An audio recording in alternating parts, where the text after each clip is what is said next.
नमस्कार, आप देख रहे हैं फर्स्ट बिहार झारखंड और मैं आपके साथ वंदना। हमारे साथ अभी स्क्रीन पे मौजूद हैं हमारे सीनियर जर्नलिस्ट राजीव रंजन जी। उनसे हम बात करेंगे क्योंकि अभी हाल ही में वो मुंगेर लोकसभा क्षेत्र भ्रमण पर निकले थे और वहां पर चुनावी कवरेज करके वो वहां से लौटे हैं।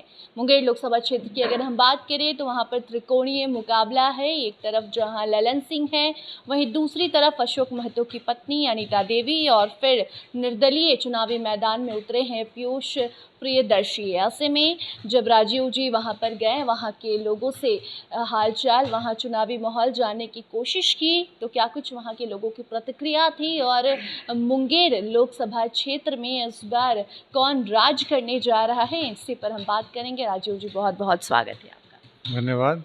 क्या माहौल है मुंगेर का? मुंगेर का जो माहौल है उसको कहा जा सकता है कि मुंगेर लोकसभा क्षेत्र जातीय ध्रुवीकरण की ओर बहुत तेज़ी से बढ़ रहा है। अभी मतदान होने में कुछ समय बाकी है, लेकिन वहाँ जातीय ध्रुवीकरण का जो माहौल दिखा, गांव-गांव में लोग एक जातीय समीकरण की बात कर रहे हैं। और ऐसे में जितना चुनाव का दिन और जितना जैसे जैसे मतदान की तारीख नज़दीक आएगी, वैसे वैसे ये जातीय ध्रुवीकरण और मजबूत होता हुआ वहाँ दिख रहा है।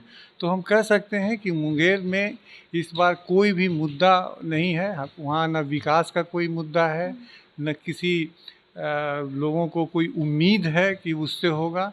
लोग अपनी अपनी जातियों में बंधे हुए हैं। और साफ शब्दों में कहें इसको तो कहेंगे कि मुंगेर का चुनाव फॉरवर्ड वर्सेस बैकवर्ड का चुनाव होता जा रहा है। अनंत सिंह भी आ चुके हैं पैरोल पर बाहर। अब क्या ललन सिंह के जीतने की जो चांसेस है वो बढ़ते हुए दिखाई दे रही है? देखिए, अभी आपने अनंत सिंह की बात की, मैं वही कह रहा हूँ कि वहाँ जातीय ध्रुवीकरण बहुत तेज़ी से हो रहा है। और अनंत सिंह की रिहाई हो सकता है, अनंत सिंह की जो उनको जो पैरोल मिला है उसका कारण तो बताया गया है कि अनंत सिंह अपने गांव में जाएंगे और ज़मीन का बंटवारा करना है उनको। लेकिन कोई भी आम इंसान जो थोड़ी सी भी राजनीतिक समझ रखता हो, बिहार में खासकर लोग ज़्यादा राजनीति की बातें करते हैं, वो बहुत आसानी से उनके वो जेल से बाहर आने की जो टाइमिंग है वो साफ बता रहा है कि वो किस उनका मकसद क्या है जेल से आने में, और उनके जेल से बाहर आने से किसको लाभ मिलेगा। स्वाभाविक है कि वो राजीव रंजन सिंह उर्फ ललन सिंह, जो एनडीए के प्रत्याशी हैं, जदयू के राष्ट्रीय अध्यक्ष भी रह चुके हैं, तो उनके लिए मतलब वोटों की गोलबंदी होगी। जो अगड़ी जातियों का जो वोट है, खासकर भूमिहार वोट को वो गोलबंद करेंगे। तो ये स्पष्ट है। और जैसे जैसे कहते हैं ना कि क्रिया के विपरीत प्रतिक्रिया भी होती है, तो जिस तरह से वहाँ ये जातीय ध्रुवीकरण अगर मजबूत करता है एनडीए वहाँ, उसी तरह से वहाँ उसके विरोध में या उसके विपक्ष में फिर वो ध्रुवीकरण बैकवर्ड जातियों का होगा। और वहाँ सीधा मुकाबला जो कहें तो सीधे राजीव रंजन सिंह उर्फ ललन सिंह का सीधा मुकाबला जो है वो राजद की अनीता कुमारी से है। और अनीता कुमारी कौन है यह भी लोग जानता है कि अनीता कुमारी बाहुबली कहें या फिर वो आपराधिक मामलों में वो 17 साल की सज़ा काटने वाले अशोक महतो की नवविवाहिता पत्नी हैं। अशोक महतो जेल से छूटने के बाद अनीता कुमारी से शादी किए। तो ये वो भी खरमास में, तो कहीं ना कहीं ये तो चुनाव के लिए ही शादी थी। वो अब उसका कोई भी मतलब लगाएं, लोग जानते हैं सारी बात। लेकिन ऐसे में सीधे अशोक महतो कुशवाहा जाति से आते हैं, जिसको कोयरी कहा जाता है बिहार में, वो पिछड़ी जातियों में शामिल है।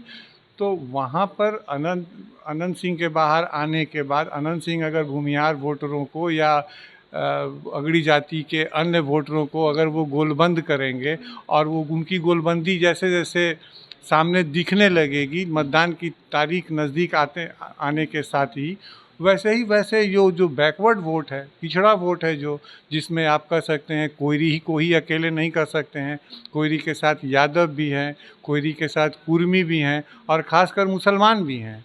तो अगर इनका ध्रुवीकरण हो जाता है तो फिर ललन सिंह की राह बहुत मुश्किल दिखती है वहाँ पर। अच्छा, वहाँ के लोग डरे हुए भी मतलब लग रहे हैं क्योंकि अशोक महतो जो कि बाहुबली कहे जाते हैं, दूसरी तरफ अब ललन सिंह हैं लेकिन अनंत सिंह भी बाहर आ चुके हैं।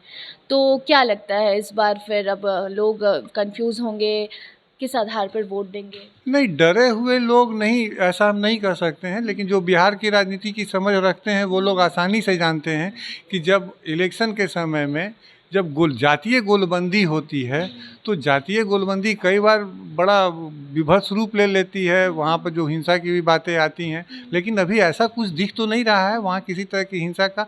लेकिन अनंत सिंह के बाहर आने से पिछड़ी जातियों के जो लोग हैं और ख़ासकर उनके जो गांव हैं, वहाँ गांव की भी एक जाति होती है, गांव का एक जाति बहुल गांव होता है, तो वैसे गांव जहाँ पर बैकवर्ड कास्ट की संख्या ज़्यादा है, वहाँ के मतदाता ज़्यादा हैं, वहाँ के लोगों में गोलबंदी होगी।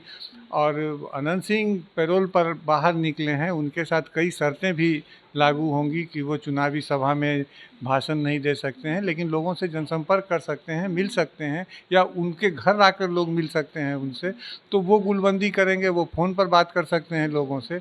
तो इस तरह की गोलबंदी होगी, तो जितनी गोलबंदी होगी उधर से, मतलब मेरे कहने का मतलब एनडीए की तरफ से, उतनी ही गोलबंदी फिर यहाँ बैकवर्ड पिछड़ी जातियों में होगी। और अगर ये गोलबंदी होती है तो फिर ललन सिंह का मुकाबला जो होगा उनका, वो बहुत तीखा होगा और बहुत कह सकते हैं उसको कि कांटे का वो मुकाबला हो जाएगा वहाँ तो फिर। राजीव जी, पीयूष प्रियदर्शी भी इस बार चुनावी मैदान में उतरे हैं, पढ़े लिखे युवा हैं, मुंबई से इन्होंने पढ़ाई की है। ऐसे में क्या इनको वहाँ की जनता पसंद कर रही है? वो चाह रही है कि हम ऐसे व्यक्ति को मौका दें जो इन सब बिहार की जो जात पात की राजनीति है सबसे हटकर पढ़ा लिखा युवा हो, बाहर पढ़ कर आया हो, तो वहाँ का विकास करे? देखिए, पीयूष प्रियदर्शी से मेरी भी बात हुई थी, मैंने उनसे बात भी की थी वहाँ।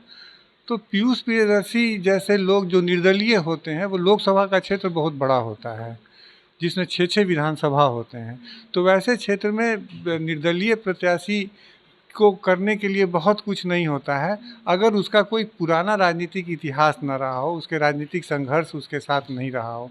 तो पीयूष अच्छे वहाँ पर प्रत्याशी हैं, वहाँ लोगों में उनकी चर्चा भी हो रही है, उनके साथ लोगों की भीड़ भी दिख रही है। लेकिन पीयूष प्रियदर्शी को इस पूरे चुनाव को त्रिकोणीय बना देंगे, वैसा अभी दिख नहीं रहा है, वैसा नहीं दिख रहा है। हाँ, पीयूष प्रियदर्शी के बारे में गांव-गांव में लोग बता रहे हैं कि वो Tata institute of social science के पास आउट हैं, उन्होंने कॉरपोरेट की नौकरी छोड़ी है और वो राजनीति में आए हैं। और पीयूष प्रियदर्शी का भी कहना है कि मैं विकास को लेकर आया हूँ, वो मोकामा के रहने वाले हैं। वो बोला, उनका कहना है कि मैं विकास की राजनीति को करने आया हूँ अपने क्षेत्र में। तो विकास की बातें हैं, लेकिन वहाँ टोटल ऊपर से लेकर नीचे तक किसी भी विधानसभा क्षेत्र में जाएं, किसी भी गांव में जाएं, हर जगह जो है वहाँ जातीय गोलबंदी वहाँ बहुत स्पष्ट रूप से दिख रही है। तो क्या लग रहा है इस बार मुंगेर में कौन करेगा राज? लोगों के मन में क्या चल रहा है? कौन करेगा राज, ये तो आने वाले 4 जून को ही पता चलेगा। लेकिन हम लोग जो राजनीति की नब्ज पकड़ने की कोशिश करते हैं, तो एक बात और मैं यहाँ कहना चाहूँगा कि वहाँ अनंत सिंह के आने से क्या प्रभाव पड़ेगा ये तो आने वाला समय बताएगा। लेकिन ललन सिंह को लेकर के वहाँ पर लोगों में काफ़ी गुस्सा है, और ख़ासकर उनके स्वजातीय समाज में ही लोगों में थोड़ा गुस्सा दिखा, क्योंकि वो उनको कई उन्हीं के जाति से या उन्हीं के क्षेत्र से आने वाले कई मतदाताओं से भी मेरी बात हुई। उन्होंने कहा कि ललन सिंह मेरे जाति से हैं तो वोट तो देना ही होगा, हमारे समाज का मामला है ये। लेकिन ललन सिंह के कामकाज से वो संतुष्ट नहीं थे, वैसे कई जगह पर उनका विरोध भी हुआ। लोग उनसे कोरोना काल के समय पूछ रहे थे कि आप कहाँ थे।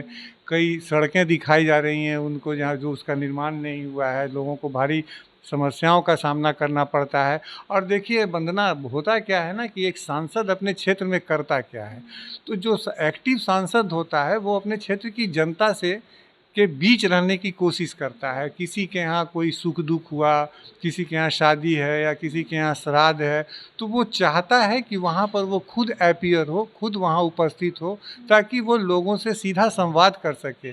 इस मामले में ललन सिंह का जो रिकॉर्ड है वो काफ़ी ख़राब रहा है। लोग उनको सामंती मिजाज का, उनको मतलब घमंड में डूबा हुआ, और वैसे भी ललन सिंह बड़े नेता रहे हैं, जदयू के राष्ट्रीय अध्यक्ष भी रहे हैं और पिछले बार भी वो वहाँ के सिटिंग एमपी हैं, राज्यसभा के भी सांसद रह चुके हैं, तो उनका ही राजनीति का एक अपना अंदाज हो सकता है। लेकिन आम लोगों में उनको लेकर के काफ़ी बोलेंगे कि अगर वो वोट भी देंगे तो वो इसीलिए वोट देंगे कि उनकी मजबूरी है ललन सिंह को वोट देना, या फिर कहें कि हम उसको मोदी मैजिक भी कर सकते हैं कि वो मोदी जी को वोट देंगे, न कि ललन सिंह को वोट देंगे। तो ऐसी स्थिति है। तो ऐसे में अगर सांसद अपने लोगों से, अपने मतदाताओं से जब दूर हो जाता है तो इस तरह का सीन होता है। बहुत सारे लोग मिले जो बोले कि हमारे घर में बीमारी थी, हमको एम्स में इलाज करने के लिए जाना था, हम सांसद के घर का चक्कर लगाते रहे, पटना में लगाते रहे, दिल्ली में भी लगाए उनके घर से, लेकिन हमारी भेंट नहीं हो सकी उनसे। तो ऐसे में ये जो मौका होता है चुनाव का, लोग अपना गुस्सा भी जाहिर करते हैं और वोट किसको देंगे ये तो नहीं बताते, लेकिन हाँ अपनी प्रतिबद्धता जाहिर करते हैं कि भाई हमको ये सांसद पसंद नहीं है, लेकिन क्या करें, ये मेरी मजबूरी है, हमको इसको वोट देंगे। दूसरी तरफ अशोक महतो का भी अपना एक आपराधिक इतिहास रहा है। इस पर एक वेब सीरीज भी बन चुकी है खाकी, उसको लेकर के। हालांकि मेरी बात अशोक महतो से भी हुई थी, उन्होंने उन सभी बातों को कहा कि हाँ मुझे विलन बनाकर पेश किया गया उस वेब सीरीज़ में और पैसा कमाने के लिए वो वेब सीरीज़ का निर्माण किया गया था। लेकिन अशोक महतो के जो फॉलोअर्स हैं वो उनकी जाति से हैं और वहाँ कोयरी मतदाताओं की संख्या अच्छी खासी है। अगर हम बात करें वहाँ तो वो कोयरी अगर किसी को उनका भी राजद का या कहें इंडिया गठबंधन का भी मुख्य मकसद यही है कि इस चुनाव को फॉरवर्ड बैकवर्ड के विकेट पर पिच पर ले आया जाए। तो अगर ऐसा होता है तो अगर फॉरवर्ड बैकवर्ड की गोलबंदी आने जैसे जैसे मतदान का समय आ रहा है और ये गोलबंदी अगर और मजबूत होती है तो मुसीबत जो है वो ललन सिंह की बढ़ेगी। तो हमारे साथ थे हमारे सीनियर जर्नलिस्ट राजीव जी। आप सुन रहे थे कि मुंगेर में क्या कुछ चल रहा है, वहाँ के लोगों को सांसद कैसा चाहिए और अपने पिछले सांसद से कितने खुश थे, कितने नाराज़ थे, आप सुन रहे थे। बाकी अब मुंगेर का किला कौन करेगा फतेह, ये तो 4 जून को मालूम चलेगा। 13 मई को वहाँ पर चौथे चरण में चुनाव है। बाकी आप देखते रहिए फर्स्ट बिहार झारखंड। धन्यवाद। पैनोरमा ग्रुप, जो सोचता है वो करता है, आपके अपने सपनों का आशियाना। ये लो मुंह मीठा करो, आज मैंने अपना जॉब छोड़ दिया, अब हम पूर्णिया वापस जाएंगे। जॉब छोड़ दिया है? मतलब ये घर कैसे चलेगा, हम करेंगे क्या और माँ बाबूजी क्या बोलेंगे? इसलिए मैं एक और मिठाई का डब्बा लाया, अपने बिजनेस के लिए लोन अप्रूव हो गया। अरे लोन अप्रूव हो गया वो तो ठीक है, लेकिन पूर्णिया में हम रहेंगे कहाँ? अपना घर भी तो नहीं है वहाँ। इसलिए तो एक और मिठाई का डब्बा अलग से लाया हूँ। हमने पूर्णिया में घर ले लिया है, पूर्णिया के ई होम्स पैनोरमा में। पूर्णिया में पैनोरमा ग्रुप लेकर आए हैं ई होम्स पैनोरमा। बड़ा घर, आलीशान जिंदगी और अत्याधुनिक सुविधाओं के संग। अरे अब क्यों मुंह मीठा करवा रही हो? क्योंकि हम घर वापसी जो कर रहे हैं। घर वापसी की खुशी पूर्णिया में ई होम्स पैनोरमा के संग। E homes panorama, luxurious lifestyle redefined.